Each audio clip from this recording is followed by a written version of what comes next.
Agora 7h03, bom dia. Começa aqui no Cabo de Santo Agostinho, esta metrópole, a cidade das mais belas praias do Brasil. Começa agora o nosso encontro e vai até às 7h55 aqui pela Rádio Calheta FM 98,5 no seu rádio. Hoje é terça-feira, dia 1º, é isso? De novembro. Começa a partir de agora o Novembro Azul.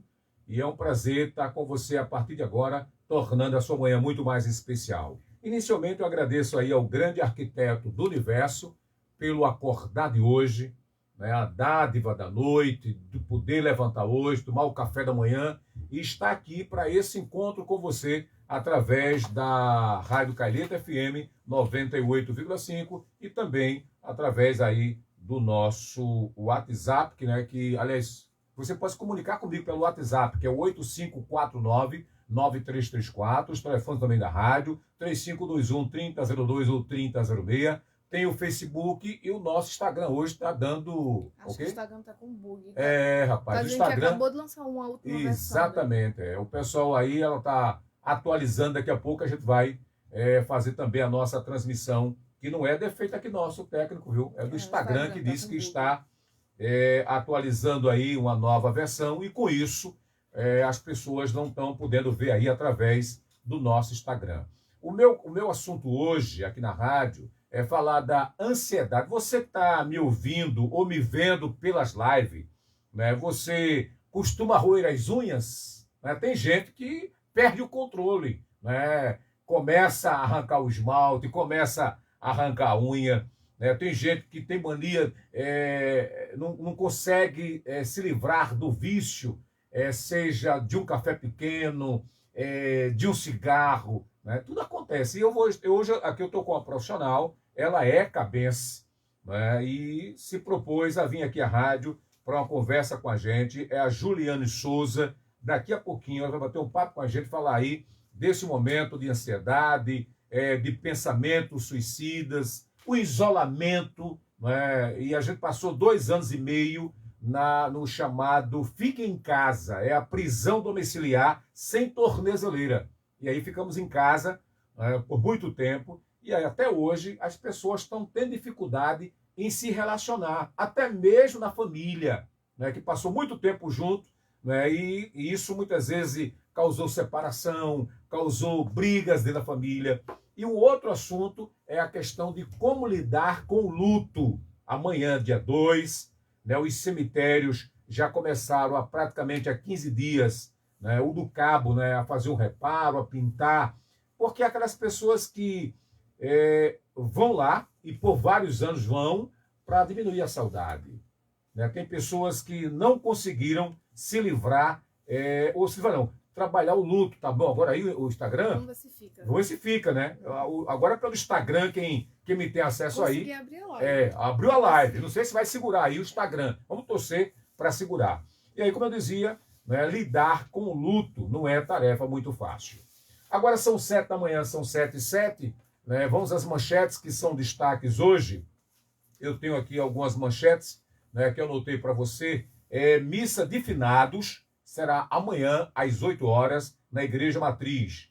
Projeto Libertar, a Laura Cavalcante. Eu tenho até um áudio, viu? Não sei se está aí, né, para a gente colocar esse áudio dele aí, do Projeto Libertar. Mandar um abraço aqui para o reverendo Rômulo Bezerra, meu irmão, meu amigo em Cristo.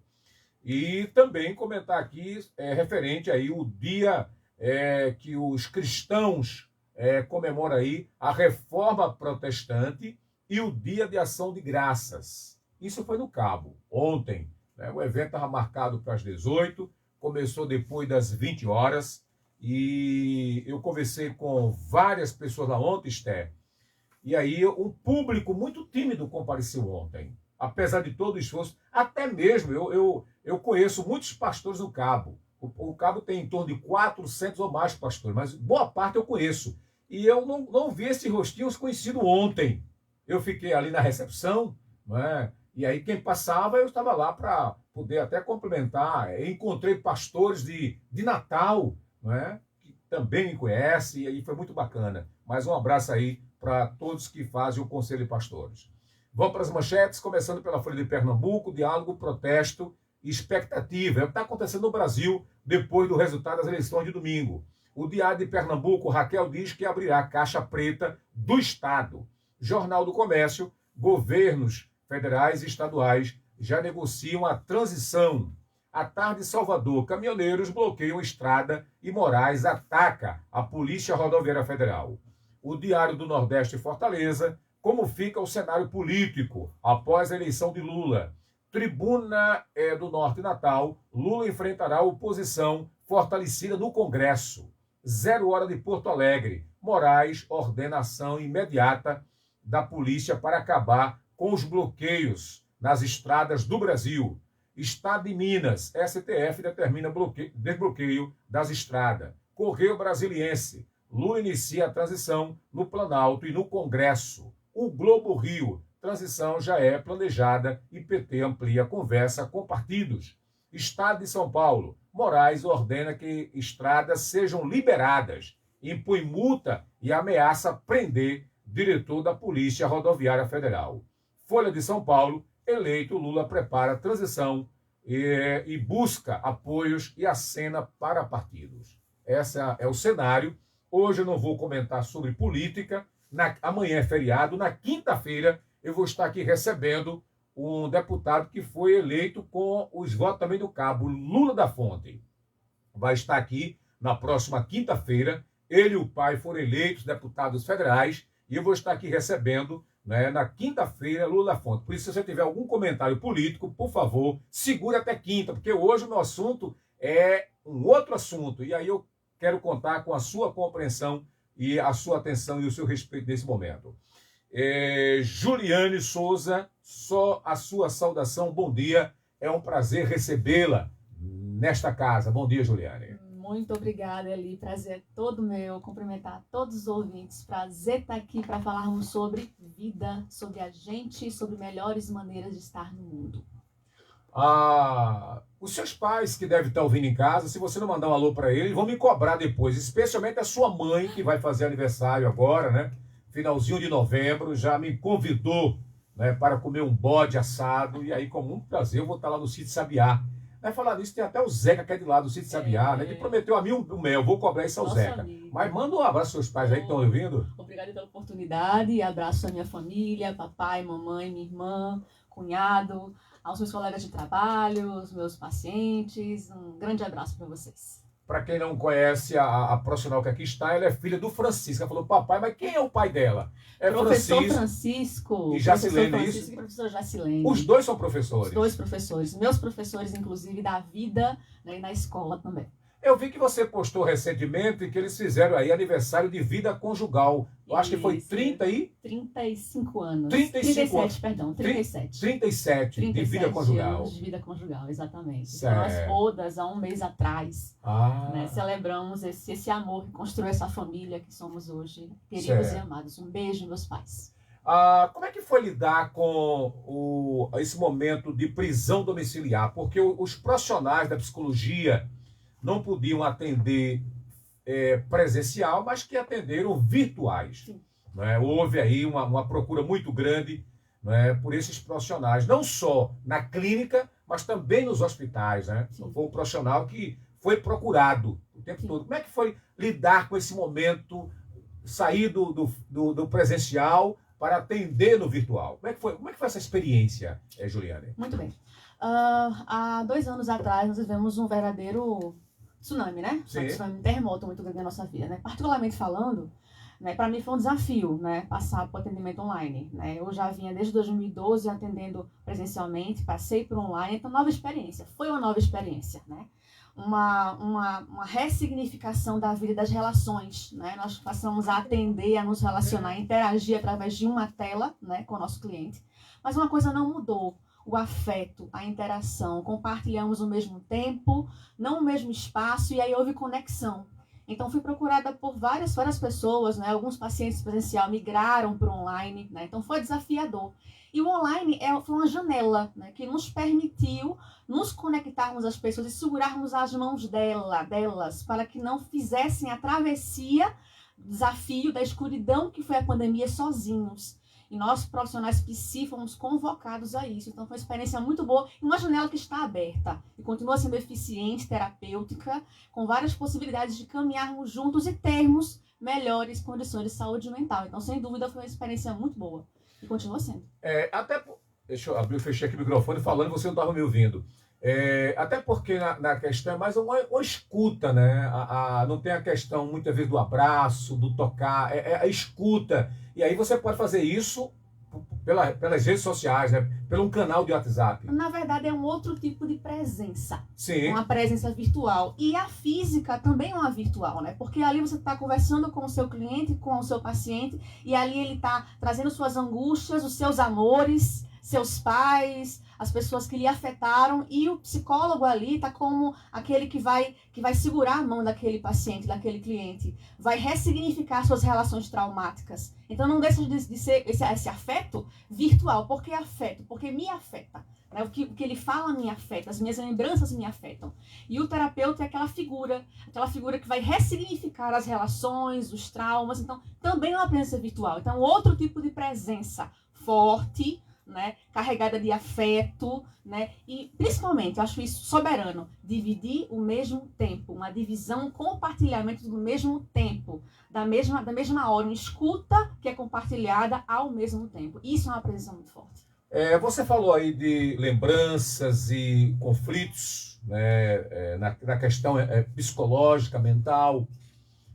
Eu vou fazer aqui um comentário, se eu estiver errado, você me corrija, porque você que é profissional. Eu não sou profissional, eu sou um curioso. Eu faço uma escuta, mas aí é uma maneira natural de ouvir as pessoas. E aí você falou de lembranças, e hoje a gente tem uma sociedade, independente da pandemia, mas doente. Por que doente? Porque tiveram uma outra vivência.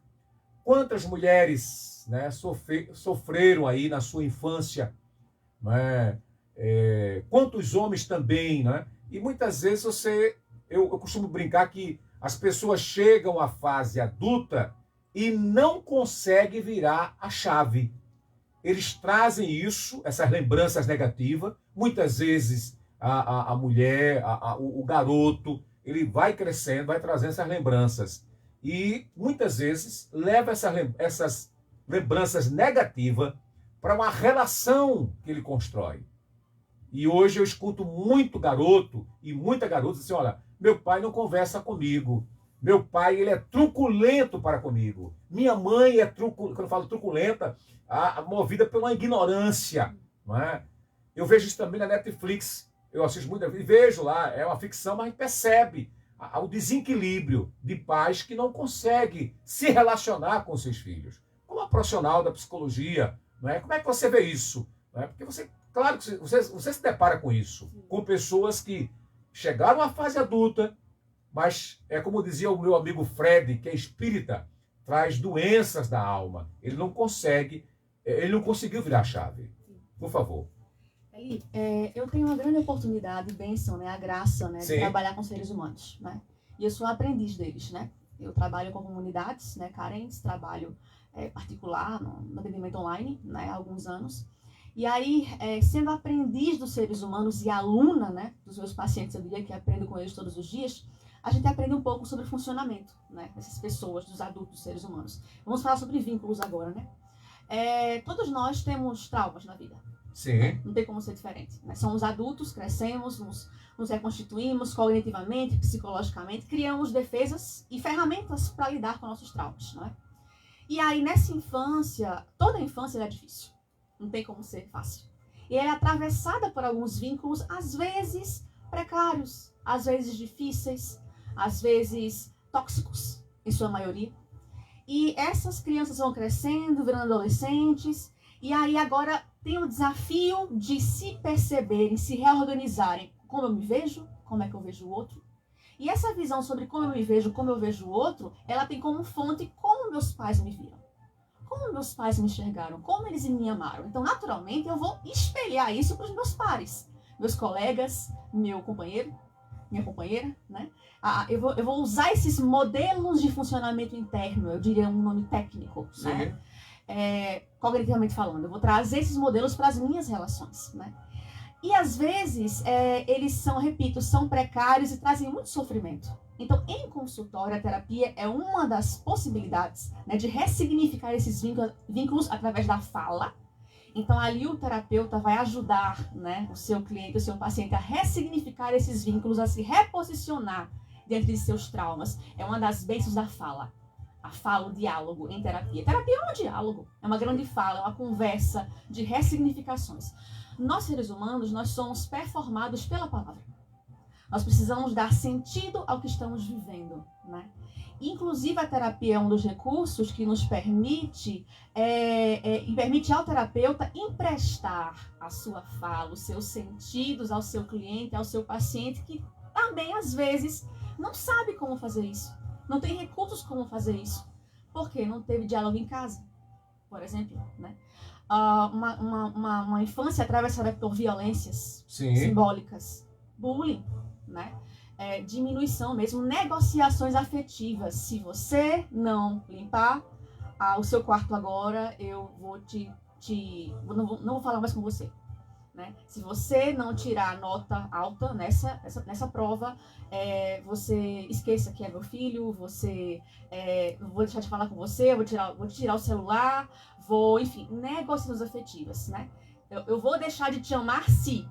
E automaticamente esse sujeito cresce e ele espelha essa negociação afetiva com seus pares, não é? E traz sofrimento, são relações que trazem muito sofrimento. Então, em terapia, a gente tenta, porque nós somos profissionais de meio, são tentativas. A gente precisa ter muito respeito ao sofrimento humano. E é com muito respeito que eu falo isso. Tentar ajudar essa pessoa e instrumentalizá-la para ressignificar esses vínculos, para reescrever uma nova história.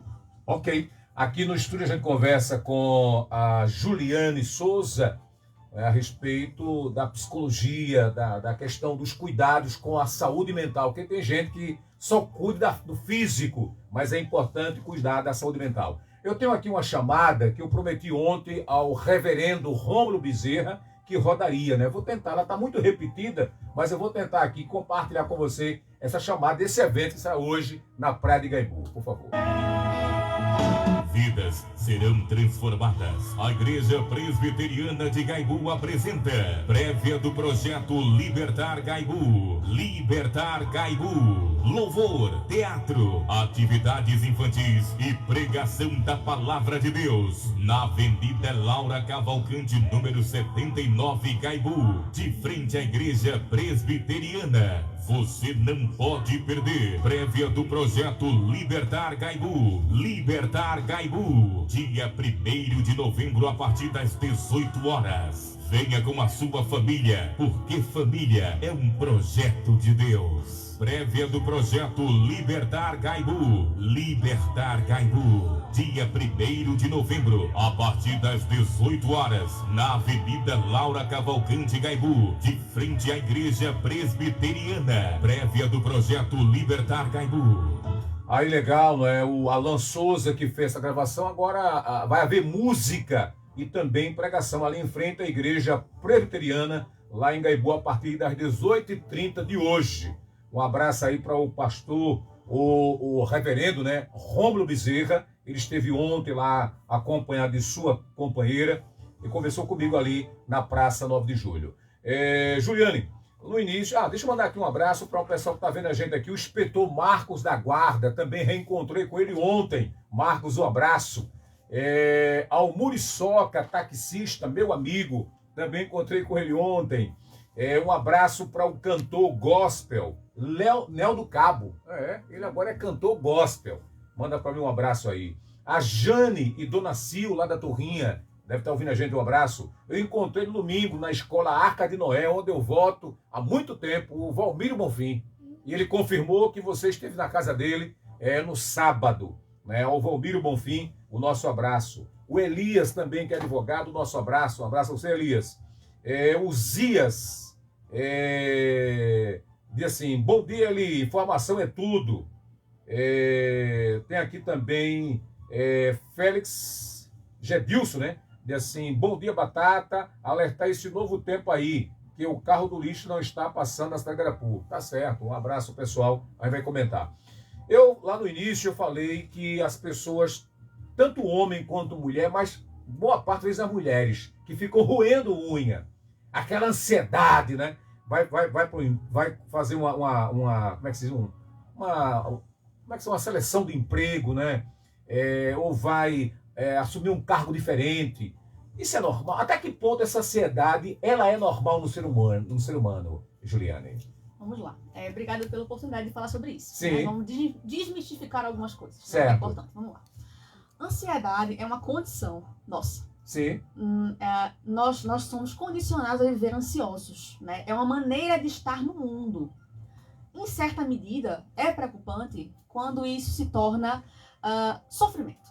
Quando isso abala, não é, amigos? A vida social, a vida familiar. Então, o primeiro tipo de ansiedade que nós temos é a nossa ansiedade de separação, que é a primitiva, não é?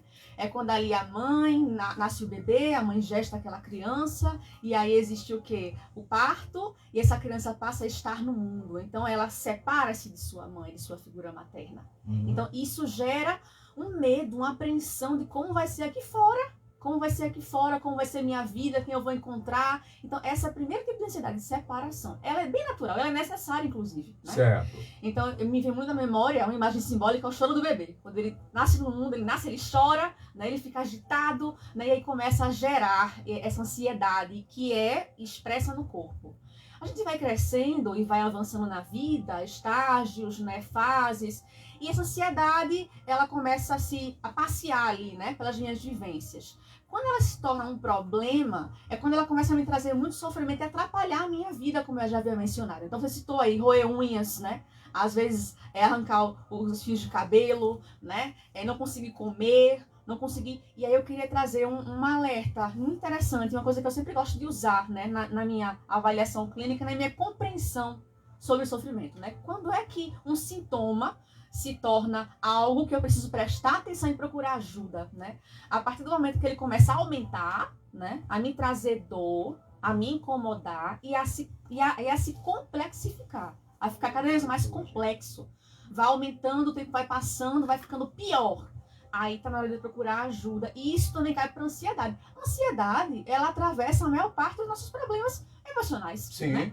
O luto traz ansiedade, não é verdade? Uma depressão traz uma ansiedade. Então vamos aí considerar que é um sintoma natural, porém ganha os seus tons, né? Nos problemas emocionais que exigem terapia medicamentosa, a psicoterapia, mas é uma vivência natural. Repito, torna-se um problema quando é um sofrimento intenso e acaba atrapalhando a minha vida.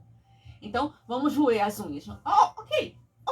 Agora, roer muito, né? Que tá me incomodando. Eu posso conversar com alguém, eu posso procurar ajuda, né? Então, existe essa linha aí que precisamos delimitar, né? Quando é um problema, torna-se um sofrimento e pode virar uma doença, uma psicopatologia ou uma vivência natural. Então, essa clareza precisamos ter com baliza para avaliar e o autocuidado, né? O autoconhecimento sobre a gente mesmo. Até a participação aqui, eu queria até pedir desculpa aqui ao Paulo. O Paulo tem comentado isso aqui que eu vou comentar só na quinta, que é referente ao cenário brasileiro. Mas ele traz aqui uma outra contribuição, Paulo. Assim, Batata, bom dia. Queria saber da convidada, né? Se tem como reverter uma coisa que está acontecendo no Brasil. O Brasil se transformou em um dos maiores consumidores de remédio para ansiedade. Parabéns pela entrevista. É o que está colocando o Paulo da Coab. Excelente pergunta, Paulo. Obrigado pelo seu comentário, muito bom. É muito legal quando a gente tem oportunidade, né, de discutir com as pessoas, com os amigos aí da rádio. Obrigado pela pergunta. Veja bem, Paulo trouxe um ponto que chama-se a medicalização. Né? Sim. Então vamos entender, nossa saúde mental, nossa vivência com os seres humanos é atravessada por um contexto político, cultural e social. Não tem como eu dizer que eu sinto, penso completamente descolada do que está acontecendo no mundo, né? Então as minhas emoções, elas são atravessadas pela política, pelo momento político de hoje, pela minha cultura, pela minha família, pela minha história, pelas minhas raízes. Eu não sou um ser independente, somos seres o quê? Sociais. Somos seres que necessitamos de contato, de vínculos, né? Então tudo que eu sinto também é atravessado pelo que está acontecendo no mundo. Vivemos hoje, Paulo e amigos, numa sociedade capitalista, né?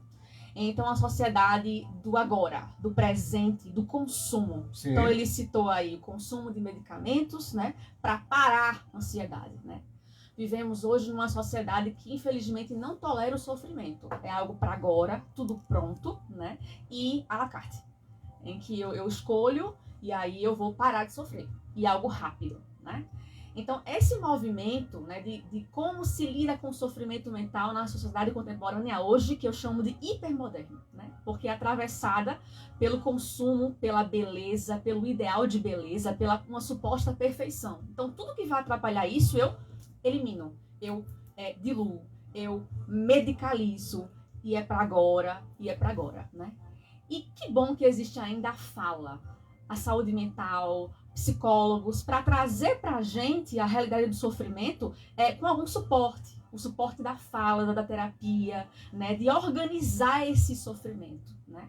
Então, infelizmente, é uma tendência, Paulo, hoje que existe, mas não é o melhor caminho, mas é um movimento fatal, um movimento fatal do mundo, de como a sociedade está caminhando.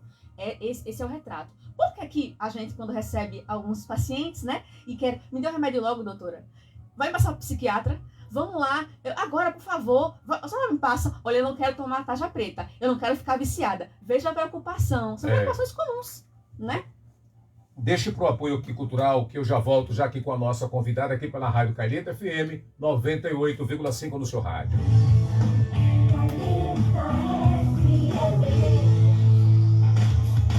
Solos que sacodem o corpo, a alma e a mente.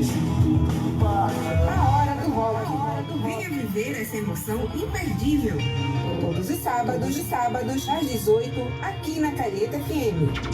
98,5 Calheta FM. Agora ficou mais fácil falar com a Calheta FM. É só pegar o nosso WhatsApp 98549-9334. 98549-9334. Esse é o WhatsApp da Calheta. 98549-9334. 98,5 Calheta FM. Cuida! Ei, de segunda a sexta, das 5 às 7 da manhã, já sabe, né? Forró da Mudarão dentro do Calheta Regional, já sabe. Lorota, poesia, informação e muito forró. Agora você pode ouvir a Rádio Calheta FM no seu celular. Baixe o nosso aplicativo no Google Play ou na Apple Store. Digite Rádio Calheta FM e ouça em qualquer lugar do mundo. Calheta FM no seu celular. Ouça em qualquer lugar do mundo. 98,5 Calheta FM. São mais de 20 anos de história fazendo valer os direitos do povo cabense. Uma bela trajetória de superações e conquistas. Muitos talentos revelados. Grandes nomes do rádio pernambucano. Conheça a história da Rádio Calheta FM. Conheça a história que conquistou os corações e ouvidos dos cabenses através do livro Rádio Calheta 20 anos. Adquira o seu exemplar na Sabedoria Livros e Serviços, na Rua Antônio Martins, ao lado da Unopar. Ou ligue 3521-3002 ou 3006. Calheta FM é utilidade pública no ar. Especialmente para você. Calheta Retrô. De segunda a sexta, às 18 horas, Calheta Retrô. No lugar mais estratégico do Cabo, existe a cidade Garapu, o bairro ideal para seu futuro. Com mais de 6 mil lotes vendidos na etapa 1, a etapa Shopping é a sua oportunidade para construir sua residência ou negócio. Lotes a partir de 200 metros quadrados em frente ao Shopping Costa Dourada, próximo a escolas, farmácias e muito mais. Um bairro completo para você morar ou investir. Vem para a Cidade Garapu. Cidade Garapu, a cidade do seu futuro. Todas as noites, aqui na Calheta FM, você tem um encontro com a música brasileira. Calheta Brasil, todas as noites, aqui na Rádio Calheta FM 98,5.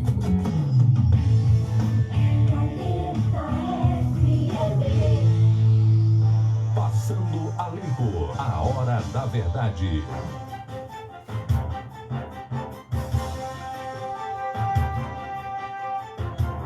De volta aqui pela Rádio Calheta 98,5 no seu rádio. Mandar aqui um abraço ao pessoal que me acompanha na Coab. Obrigado pelo carinho. Ao pessoal de Garapu, a você também aí de outras cidades, outros estados, e até pessoas que estão fora do Brasil, acompanhando aí a nossa programação pelas redes sociais, pelo meu Instagram, pelo meu Facebook, também ouvindo a rádio aí pelo aplicativo. Muita gente escuta hoje pelo aplicativo. Eu quero lembrar que Projeto Libertar vai acontecer hoje às 18h30 na Avenida Laura Cavalcante, em Gaibu. Hoje, terça-feira, dia 1º de novembro. Um abraço aqui para o reverendo Rômulo Bezerra, que está organizando este evento. Para você que talvez não lembre, esse projeto ele acontece durante o carnaval. As pessoas vão para a praia brincar o carnaval, mas o reverendo faz um evento em via pública para que as pessoas possam ter uma outra opção, para aqueles que não vão brincar o carnaval, possam curtir aí uma boa música. E aí, chegou o café. É isso que eu estava achando. Por que Esther não chegava? Você toma café? Não toma café? Vou ter que tomar o café dela. Traga para mim que eu tomo, que ela não... Hein? Você bota aí 3 gotinhas de adoçante, por gentileza. O pessoal não está vendo aí. 3 gotinhas só. Né? E essa parceria, eu achei que você tomasse café. Sou cevada. Hein? Cevada.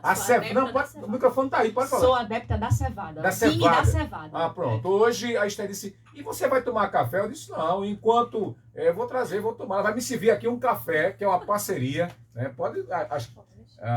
ok. Eu espero que não derrame aqui, né? Só olha, cuidado, batata, para não derramar esse café aí na mesa. Veja que café bonito. Olha aqui. O pessoal tá em casa, tá vendo, né? Tá vendo aí, não? Mexendo aqui?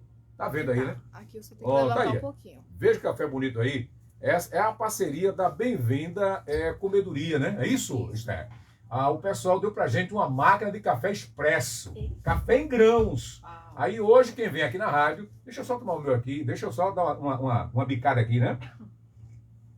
Que bacana, viu? Pronto. Muito bom o café. Você tá tomando só água, né? Isso? É. E cevada. Não tem Tô apreciando aqui o perfume. Mas tá sentindo o Tô gosto? apreciando. O perfume do seu café tá chegando. Mas é cheiroso. Obrigado aí ao Augusto, ao Marcelo, né, pelo momento. Eu te mandei um material para você, Juliane, para você estar antenada, você já é uma mulher antenada, referente aí a uma pesquisa que foi publicada agora em outubro, né, que diz que após o processo de pandemia, esse período, 8 em cada 10 jovens estão apresentando problemas mentais.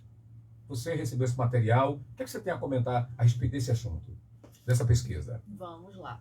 Enquanto você responde, eu tomo um café aqui, pode responder. Vamos lá. Vamos lá. Amigos, até 2019, né, nós tivemos aí a vida, né, seguia a sua rotina, né, normal. Cada um sabia o que fazer, os seus horários de pegar o ônibus, né, o que fazer no trabalho, como se conduzir no seu tempo e no seu espaço. Chegou a pandemia, e aí é o que a gente chama de mundo presumido, né, o mundo que eu sei. É o mundo real, é o mundo que eu valido, que eu conheço, que eu sei o que fazer nele e quando fazer. Ele foi duramente atravessado por um sequestro, né? Eu diria em alguns casos uma captura, né? Porque como bem ele falou, né? Você ali falou, nós somos ali prisioneiros. Prisioneiros, sem tornozeleira, né? Então aquele mundo presumido foi atravessado, ferido, afetado por essa quebra existencial, que eu diria. Passamos aí quase um ano, né? 2020, 2021, quase 2 anos, quase 1 ano e meio. Quase justo, 2 anos, Justo. Atravessados por esse fenômeno, né? E aí tudo mudou. Tudo mudou, a gente teve medo, né? Nós estávamos como fugitivos, fugindo da doença. Foi máscara, foi luva, foi aquilo, tudo aquela parafernália toda. Nosso álcool gel de ter tanto tempo, né? Alguém espirrava, a gente olhava, ai meu Deus, não tá usando máscara. Inimigos, familiares que se conhecia, deu um espirro, opa, já olhava atravessado assim, né? E um medo muito grande e aterrorizando a gente. E aí fugimos. Quem foi capturado foi para UTI. Sim. Né? Foi entubado, né? Ficou em casa, passou por todo aquele sofrimento da carne, difícil de administrar do Covid, contaminação, pavor, terror. Entre fugitivos e capturados, todos tivemos que recomeçar, não é? E aí passou a pandemia, afrouxamento das regras, não é? Agora você pode ir para os lugares públicos, sem máscara e tal, e para recomeçar. E agora? Né? Que muitos ainda estão tendo esse desafio de recomeçar, né? Como eu atendo online, a possibilidade do online, a gente atender pessoas de vários lugares do país. É verdade. Não é verdade? Sem ter espaço físico, né? E eles me procuravam e diziam, não acredito que isso está acontecendo comigo. E agora? Como vai ser o meu futuro? Como é que vai ser a minha vida daqui pra frente? Meu Deus do céu, parece um filme que eu tô vivendo, parece um filme de terror. Como é que vai ser agora? Meu Deus do céu, e aí? Como é que eu faço? Então, o recomeço, ele é difícil, porque eu vou precisar reconhecer o outro.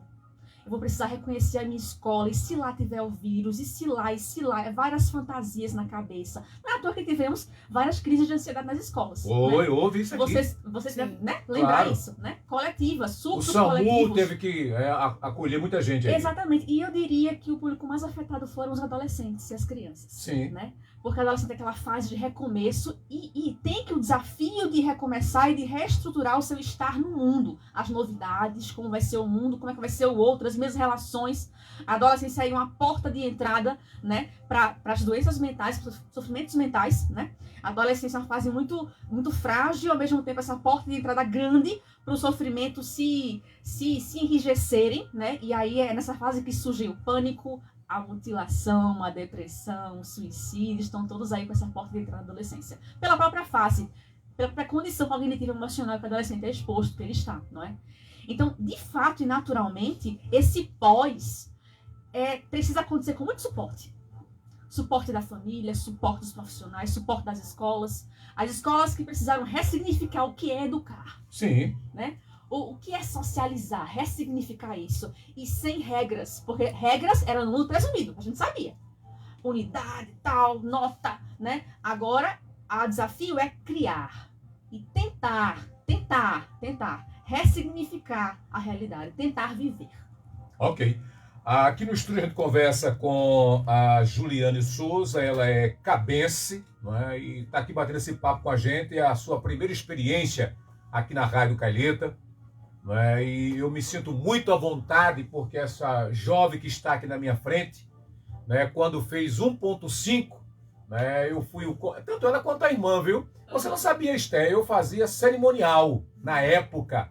E aí a família me convidou para fazer uma festa surpresa. Imagina, a Juliane quando entrou no Grêmio da Ródia, na época, com 15 aninhos, eu estava lá, não eram os pais, era eu para recepcioná-la e contar os fatos que marcaram a vida dela.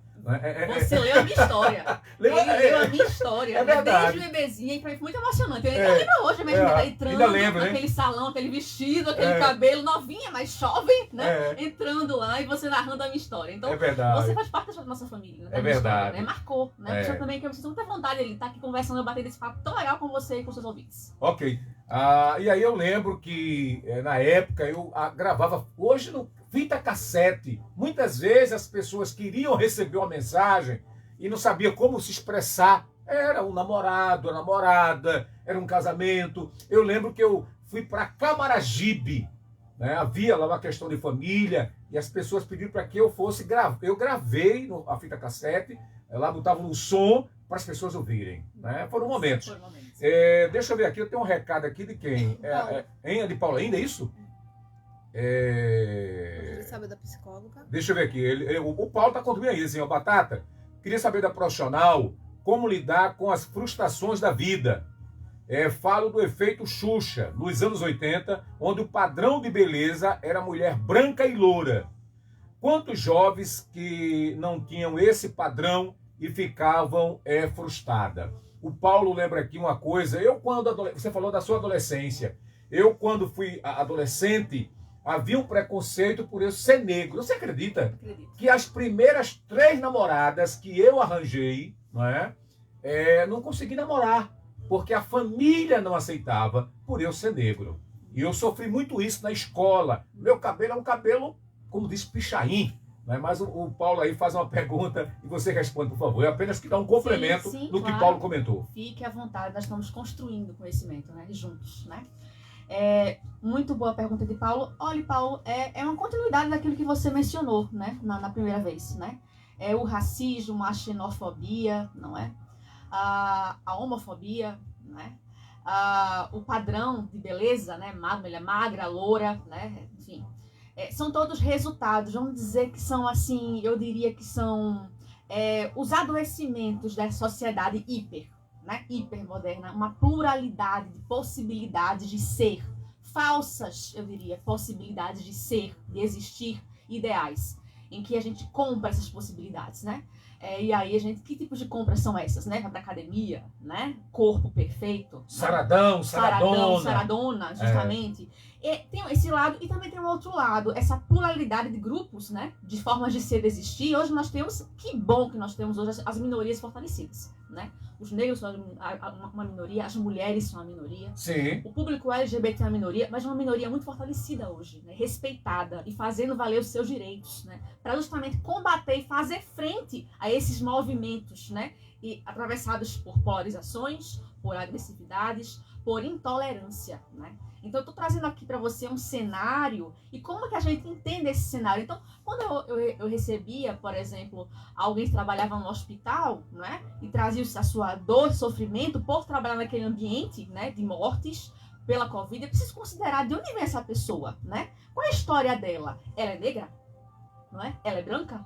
Ela é adolescente? Ela é mulher? Né? Como é que é a história dela? E o ambiente hospitalar, como é que é esse ambiente hospitalar? Né? Como é que é o ambiente dessa criança? Né? Então, o que eu falo, as nossas emoções, elas têm uma roupagem cultural, uma roupagem histórica, uma roupagem social. A gente precisa considerar isso. Ok, agora são 7h44. Lembrar que amanhã é feriado, é dia 2, é feriado nacional. E na quinta-feira eu vou estar aqui recebendo o deputado eleito jovem, né, Lula da Fonte. Isso é o nosso convidado.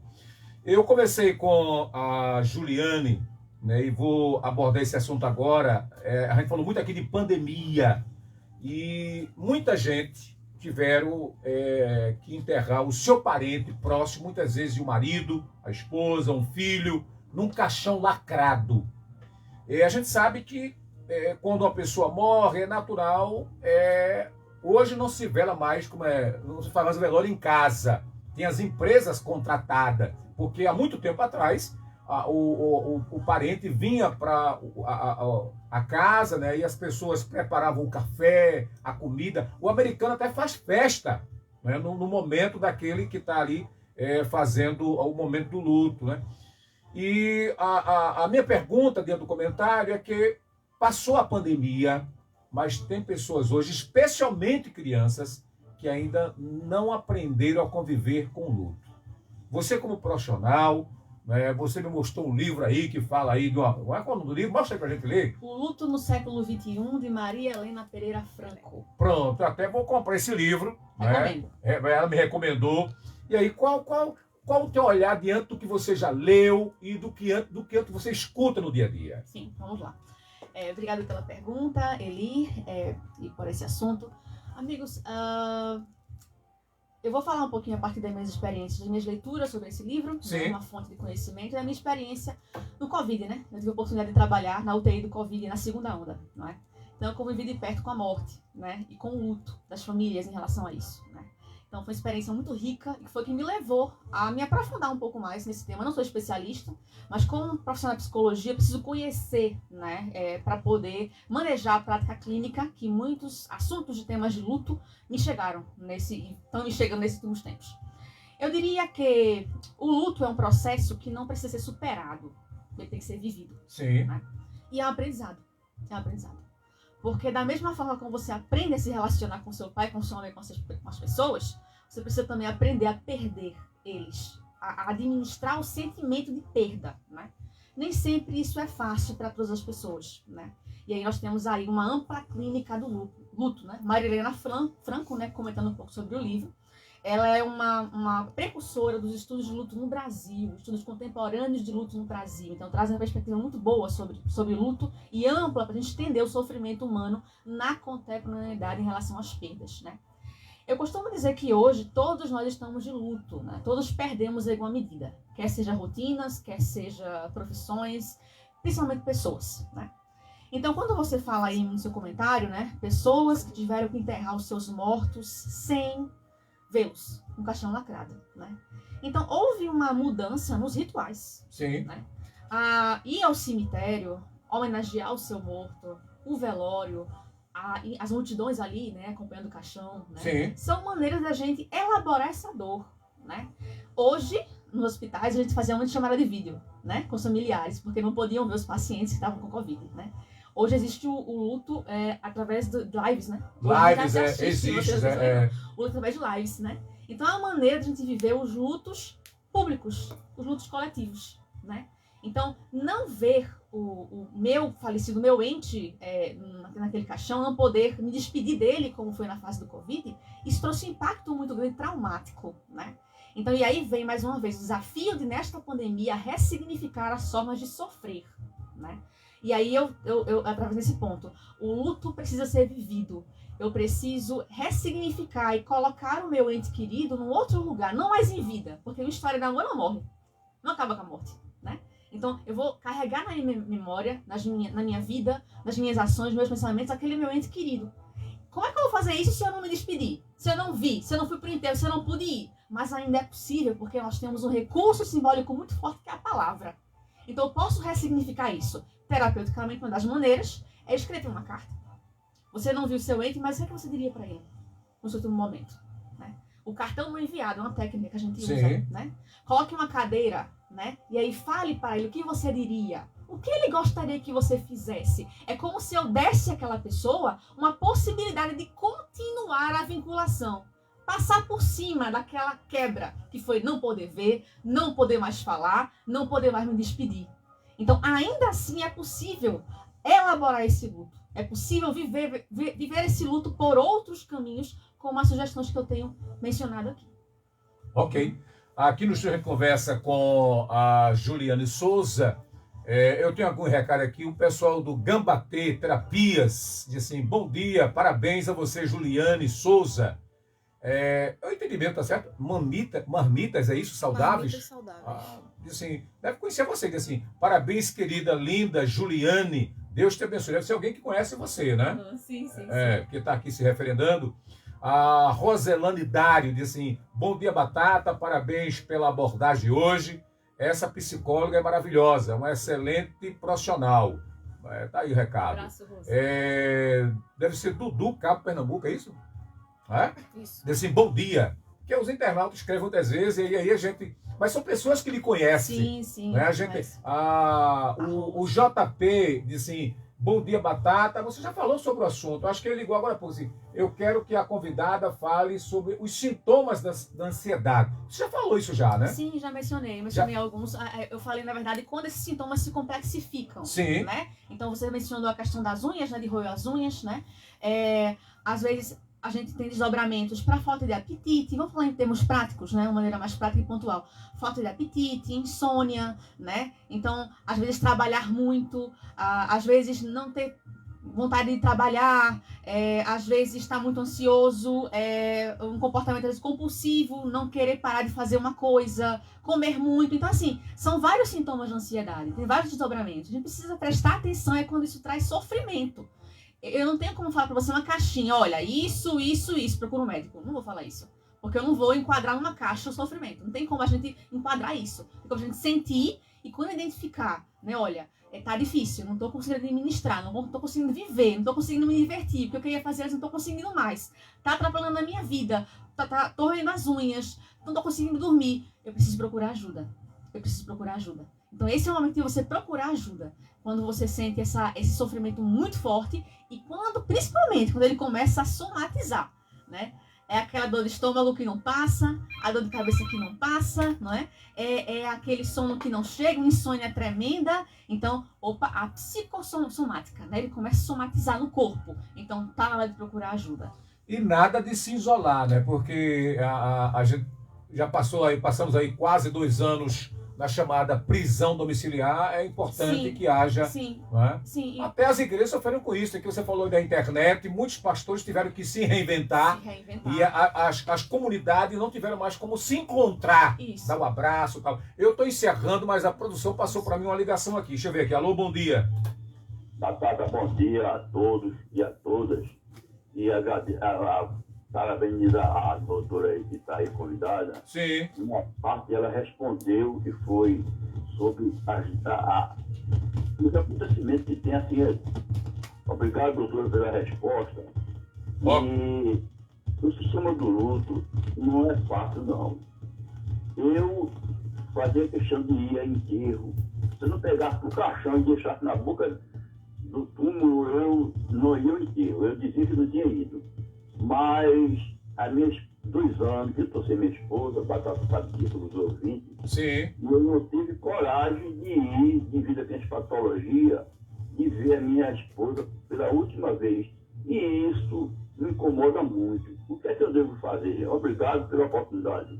Ok. Eu até comentei isso com você, Juliano. Se pode alguém ligar, né? Com o rádio tem esse sentimento. Por favor, respondendo aí ao Pedro, né? Da Rua da Deixa eu Saudade. só retomar para ver se eu compreendi melhor, compreendi direito. Ele não conseguiu ver a esposa pela última vez, não foi isso? Ela morreu, né? Sim. E ele tinha mania de ir para os enterros. Sim, Ele sim, não teve sim. essa vivência com a esposa. E até hoje ele sofre por conta Sim, disso. Sim, sim. Né? É o Pedro, é? Pedro da Rua da Saudade. Pedro da Rua da Saudade. Obrigada pela sua pergunta, Pedro. É com muito respeito, Pedro, que eu respondo a você sobre realmente, e me solidarizo com a sua experiência. De fato, a gente tem as nossas ferramentas para lidar com nossas dores, e ver e tocar, não ver e não tocar realmente é traumático, né? Então, Pedro, eu lhe encorajo a conversar isso com mais pessoas, né? Eu lhe encorajo a prestar atenção se há vivências, né, como você pensa muito nela, o tempo todo está na sua mente, são pensamentos invasivos que lhe atravessam, né? Então eu diria que você pode estar vivendo o que a gente chama de luto complicado, né? O que é um luto complicado? É naturalmente aquele que é atravessado por algum trauma. Esse, por exemplo, não Sim. pode ver sua esposa porque o caixão está lacrado e você pode contaminar, Covid, tudo isso. Isso é um luto complicado. Qual que é o luto esperado, normal, né? É aquele em que eu vivo o vazio, a dor, mas ao mesmo tempo eu tenho resiliência para poder superar e para poder seguir a minha vida. Quando esse luto é atravessado por memórias invasivas, né? Por uma depressão, em certa medida, difícil, né? Uma dificuldade muito grande de retomar minha vida, não conseguir fazer vínculos com outras pessoas, sempre pensar naquilo, me traz ansiedade pensar naquilo, tá complicado viver esse sofrimento. Juliane Souza, a gente está encerrando. Eu sei que você está aí cheio.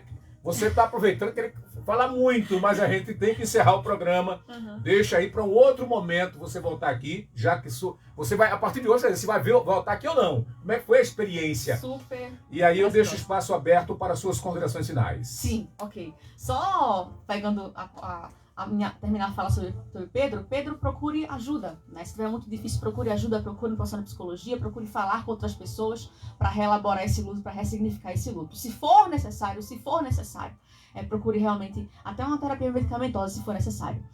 Obrigada a todos pela oportunidade, Batata, Eli, a colega, pela oportunidade. Muito bom estar aqui, interagir com vocês, construir conhecimento. Abraço meus colegas de trabalho, CRAS, né? Abraço aí a minha família querida, pai e mãe torcendo por mim, e aos pacientes, enfim. Obrigada pela oportunidade tão imensa e prazerosa de construir conhecimento com vocês. A gente volta na próxima quinta-feira. Eu já disse que amanhã é feriado, né? Dia de luto, né? E aí a prefeitura fez um investimento nos cemitérios, né? Tanto em Pontes Cavalho como também o do São José, né? Pintando e tal, para que possa receber, né? E receber. Hoje mudou, né? Recebe até com música, porque aquele ambiente triste hoje não tem música, tem alegria naquele espaço. Parabéns, eu conversei com o prefeito ontem à noite, né? E mais uma vez parabenizar o Conselho de Pastores pelo evento de ontem, ali na Praça 9 de Julho. Parabéns aí ao presidente do Conselho. Gente, muito obrigado a todos e a todas. Um bom feriado. E quinta-feira a gente volta para receber aqui o deputado eleito Lula da Fonte, aqui na Rádio Calheta FM 98,5. Tchau, tchau.